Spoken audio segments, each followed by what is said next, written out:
আজি আপোনালোকৰ লগত মই অন্য এটা খবৰ শ্বেয়াৰ কৰিম। বিশেষকৈ আজিৰ খবৰটো হৈছে আমাৰ কেবিনেট উপসমিতিৰ কাম কাজত আমাৰ বেঞ্চাৰ শিক্ষক কৰ্মচাৰীয়ে সন্তুষ্ট লভিব পৰা নাই, যিহেতু বেঞ্চাৰ শিক্ষক কৰ্মচাৰীসকলৰ সকলোবিলাক সমস্যা সমাধান কৰিবলৈ হয়তো আমাৰ কেবিনেট উপসমিতিৰ যিসকল আমাৰ বিষয়ববীয়া আছে তেখেতসকলে হয়তো চিন্তা কৰা নাই, আৰু সেইবাবে আমাৰ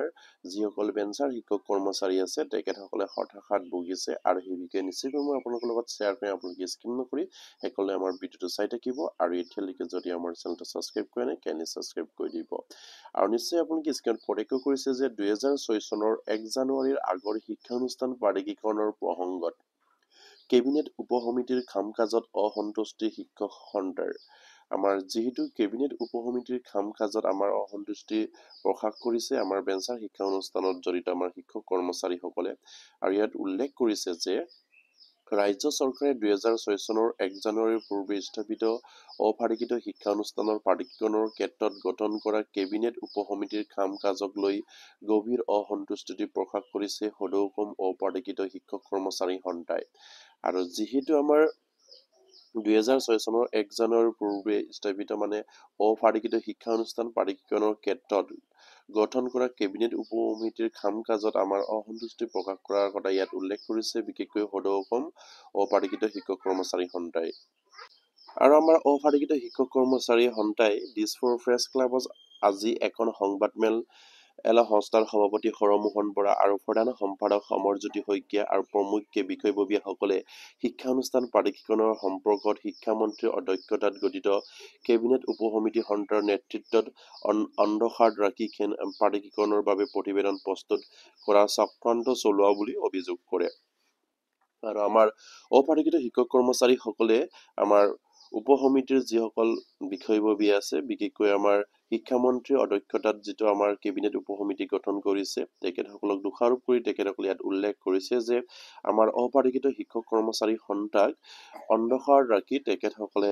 যিখিনি প্ৰাধিকৰণৰ বাবে যিখিনি প্ৰতিবেদন প্ৰস্তুত কৰিবলৈ গৈ আছে, আৰু সেই তাত তেখেতসকলে অসন্তুষ্টি প্ৰকাশ কৰাৰ কথা ইয়াত উল্লেখ কৰিছে। আৰু ইয়াৰ পাছতে কৈছে যে সভাপতি বৰাই কৈছে যে কেবিনেট উপসমিতি গঠন কৰি জাৰি কৰা চৰকাৰী জাননীত স্পষ্টকৈ লিখা আছে যে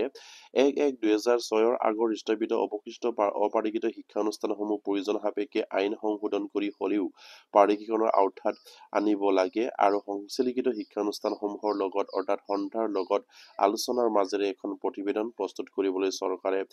কেবিনেট উপসমিতিক নিৰ্দেশ দিছে। আৰু ইয়াত এটা গুৰুত্বপূৰ্ণ পইণ্ট উল্লেখ কৰিছে, যিহেতু আমাৰ এই কেবিনেট উপসমিতিৰ যিটো আপোনাৰ গঠন কৰি দিছে তাত চৰকাৰীভাৱে এটা নটিচ পাব্লিছ হৈছিলে, আৰু তাত স্পষ্টভাৱে লিখা আছে বুলি কৈছে 2006 চনৰ 1-1 পূৰ্বে যিবিলাক শিক্ষানুষ্ঠান আপোনাৰ প্ৰাধিকৰণৰ পৰা বঞ্চিত হৈ থাকিল সেইসকলক আপোনাৰ প্ৰাধিকৰণৰ আওতালৈ আনিবৰ কাৰণে 2017 আৰু 2018 চনৰ প্ৰাধিকৰণ আইনখন সংশোধন কৰি হলেও এইখিনিক আওতালৈ আনিব লাগে, আৰু যিসকল আমাৰ বেঞ্চাৰ শিক্ষা অনুষ্ঠানত জড়িত শিক্ষক কৰ্মচাৰী সন্থা আছে তেখেতসকলৰ লগত আলোচনাত মিলিত হৈ সেইখিনি কাম কৰিবৰ কাৰণে এই কেবিনেট উপসমিতিত উল্লেখ কৰাৰ কথা ইয়াত উল্লেখ কৰিছে। কিন্তু আমাৰ অপাৰিকিত শিক্ষক কৰ্মচাৰী সন্থাই দাবী কৰা মতে তেখেতসকলৰ লগত আমাৰ বৰ্তমানলৈকে কেবিনেট উপসমিতিয়ে কোনো আলোচনাত মিলিত হোৱা নাই, আৰু আলোচনাত মিলিত নোহোৱাকৈ তেখেতসকলে যিখিনি প্ৰতিবেদন প্ৰস্তুত কৰিছে আৰু সেয়া তেখেতসকলে কোনো পধ্যে মানি ল'ব নোৱাৰে বুলি তেখেতসকলে ইয়াত স্পষ্টভাৱে উল্লেখ কৰিছে। ইয়াত তেখেতসকলে কৈছে যে কিন্তু কেবিনেট উপসমিতিৰ লগত সন্থাৰ কোনো আলোচনাত আজি কবিতা অনুষ্ঠিত নোহোৱাত আশ্চৰ্যজনক প্ৰকাশ কৰে সন্থাৰ নেতৃত্বই, আৰু 2017 আৰু 2018 পথ প্ৰাধিকৰণৰ আইনখন পূৰ্ণাংগ সংশোধনৰ ক্ষেত্ৰত কেবিনেট উপসমিতিৰ সৈতে আলোচনাত প্ৰয়োজন বুলি সন্থাৰ নেতৃত্বই মত প্ৰকাশ কৰে। আৰু যিহেতু 2017 আৰু 2018 চনৰ যিখিনি প্ৰাধিকৰণ আইন ইয়াক পূৰ্ণাংগ সংশোধনৰ ক্ষেত্ৰত কেবিনেট উপসমিতিৰ সৈতে আলোচনাৰ প্ৰয়োজন বুলি সন্থাৰ নেতৃত্ববৃন্দই প্ৰকাশ কৰিছে। ইয়াত অপাৰিকিত শিক্ষক কৰ্মচাৰী সন্থাই বিশেষকৈ তেখেতসকলে 2017 আৰু 2018 চনৰ যিখিনি পূৰ্ণাংগ আইন সংশোধন যিখিনি কেবিনেট উপসমিতিয়ে কৰিব, আৰু সেই পূৰ্ণাংগ আইনখন সংশোধন কৰোঁতে আমাৰ যিসকল বেঞ্চাৰ শিক্ষক কৰ্মচাৰীৰ বিষয়ববী আছে তেখেতসকলৰ লগত আলোচনাত মিলিত হোৱাটো খুবেই এটা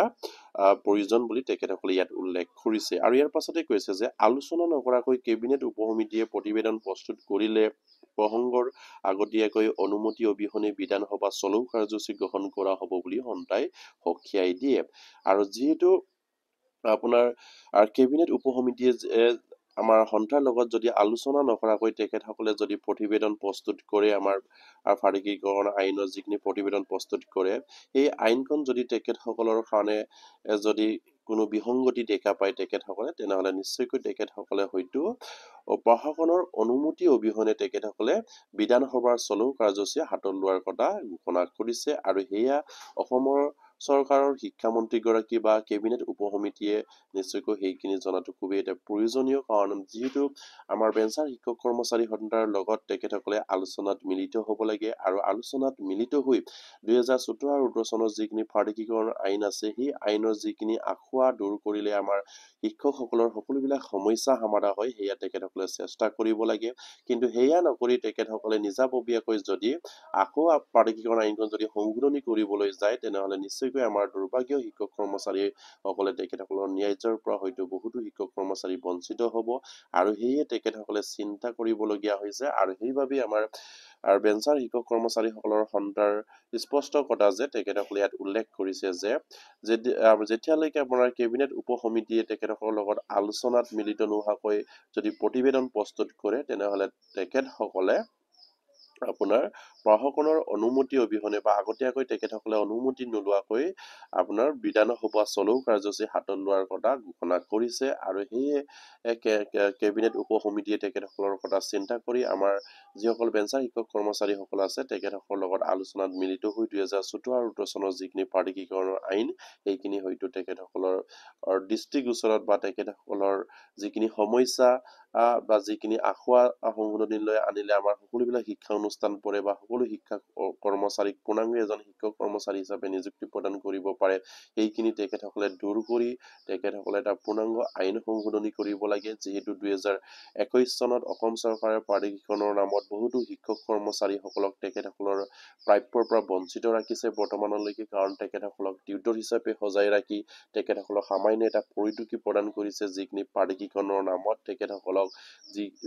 যিখিনি নামত ফাৰিকীকৰণ কৰিলে কিন্তু কামত নহ'ল। আৰু বহুতো শিক্ষক কৰ্মচাৰী 2021 চনত বঞ্চিত হৈ থাকিলে বা ড্ৰপ আউট হৈ থাকিলে, আৰু বহুতো শিক্ষা অনুষ্ঠান ফাৰিকীকৰণৰ আওতাৰ পৰা বাহিৰত থাকিলে। সেই সকলোবিলাক চালি জাৰি চাবৰ কাৰণে বা সেই সকলোবিলাক সমস্যা সমাধান কৰি দিবৰ কাৰণে অসমৰ মাননীয় মুখ্যমন্ত্ৰীয়ে তেখেতসকলৰ এটা গুৰুত্বপূৰ্ণ কেবিনেট উপসমিতি এটা গঠন কৰি দিছে। আৰু সেই কেবিনেট উপসমিতিয়ে আমাৰ সেইসকল শিক্ষা অনুষ্ঠানত জড়িত শিক্ষক কৰ্মচাৰীৰ লগত আলোচনা নকৰাকৈ তেখেতসকলে কেনেকৈ প্ৰতিবেদন দাখিল কৰিব পাৰে, সেয়াও এটা চিন্তনীয় বিষয়। আৰু সেইবাবেই কেন্দ্ৰীয় উপসমিতিৰ বিষয়ববীয়াসকলে যিহেতু আমাৰ শিক্ষামন্ত্ৰীৰ অধ্যক্ষতাত আমাৰ কেন্দ্ৰীয় উপসমিতি গঠন কৰিছে, আৰু সেয়ে তেখেতসকলে সেইখিনি চিন্তা কৰি আমাৰ যিসকল দুৰ্ভাগ্য শিক্ষক কৰ্মচাৰী আছে তেখেতসকলৰ লগত আলোচনাত মিলিত হৈ তেখেতসকলৰ সমস্যাখিনি সমাধান কৰিবলৈ চেষ্টা কৰিব লাগে। আৰু 2021 চনত যিবিলাক ফাৰিকীকৰণৰ পৰা বঞ্চিত হ'ল, বিশেষকৈ ড্ৰপ আউট হ'ল, সেইসকল শিক্ষক কৰ্মচাৰীক আওতালৈ আনিব লাগে। আৰু যিসকল আমাক টিউটৰ হিচাপে 2021 চনত ফাৰিকীকৰণ কৰিলে, সেইবিলাকৰ সমস্যা সমাধান কৰি তেখেতসকলকো পূৰ্ণাংগ শিক্ষক হিচাপে ফাৰিকীকৰণ কৰিবগে পাৰে নেকি, বা তেখেতসকলক পূৰ্ণাংগ এজন শিক্ষকলৈ উন্নতি কৰিব পাৰে নেকি, 2017 আৰু 2018 চনৰ যিখিনি আখুৱা আছে সেইখিনি সংশোধনীলৈ আনি তেখেতসকলৰ সমস্যাখিনি সমাধান কৰিব লাগে। আৰু বেঞ্চাৰ শিক্ষা অনুষ্ঠানত জড়িত সকলো শিক্ষক কৰ্মচাৰীৰ লগত আমাৰ কেবিনেট উপসমিতিয়ে নিশ্চয়কৈ আলোচনাত বহিব লাগে, আৰু তেখেতসকলৰ লগত আলোচনাত বহি কি দফা সংশোধনী কৰিলে আমাৰ বেঞ্চাৰ শিক্ষা অনুষ্ঠানত জড়িত শিক্ষক কৰ্মচাৰীসকলে এজন পূৰ্ণাংগ শিক্ষক হিচাপে বা যিবিলাক আমাৰ শিক্ষা অনুষ্ঠান বঞ্চিত হৈ আছে ফাৰিকীকৰণৰ পৰা, সকলো শিক্ষা অনুষ্ঠানক সামৰি ল'ব পাৰে, সেয়া চেষ্টা কৰি তেখেতসকলৰ লগত আলোচনাত মিলিত হৈ আমাৰ কেবিনেট উপসমিতিত বিশেষকৈ প্ৰতিবেদন দাখিল কৰিব লাগে বুলি আমাৰ ফালৰ পৰা মাননীয় মুখ্যমন্ত্ৰী আৰু শিক্ষামন্ত্ৰীলৈ অনুৰোধ থাকিল। আৰু প্ৰতিগৰাকী বেঞ্চাৰ শিক্ষক কৰ্মচাৰী জড়িত যিসকল শিক্ষা অনুষ্ঠান আছে, সেই শিক্ষা অনুষ্ঠানবিলাক যেন বাদ নপৰে সেয়ে লক্ষ্য কৰিব লাগে। আৰু কেবিনেট উপসমিতিয়ে যাতে নেকি 2017 আৰু 2018 চনত যিদৰে ফাৰিকীকৰণ কৰিলে সেইদৰে যেন নকৰক, আৰু পূৰ্ণাংগ শিক্ষক হিচাপে যেন সকলো শিক্ষক কৰ্মচাৰীসকলক ফাৰিকীকৰণ কৰক, আৰু সেই 2017 আৰু 2018 চনৰ যিখিনি আখুৱা আছে সেইখিনি সংশোধনীলৈ আনক, আৰু সেই শিক্ষকৰ সমস্যাখিনি অসমৰ পৰা দূৰ হ'ব। আৰু বাৰে বাৰে আমাৰ শিক্ষক নিযুক্তিৰ ক্ষেত্ৰত যদি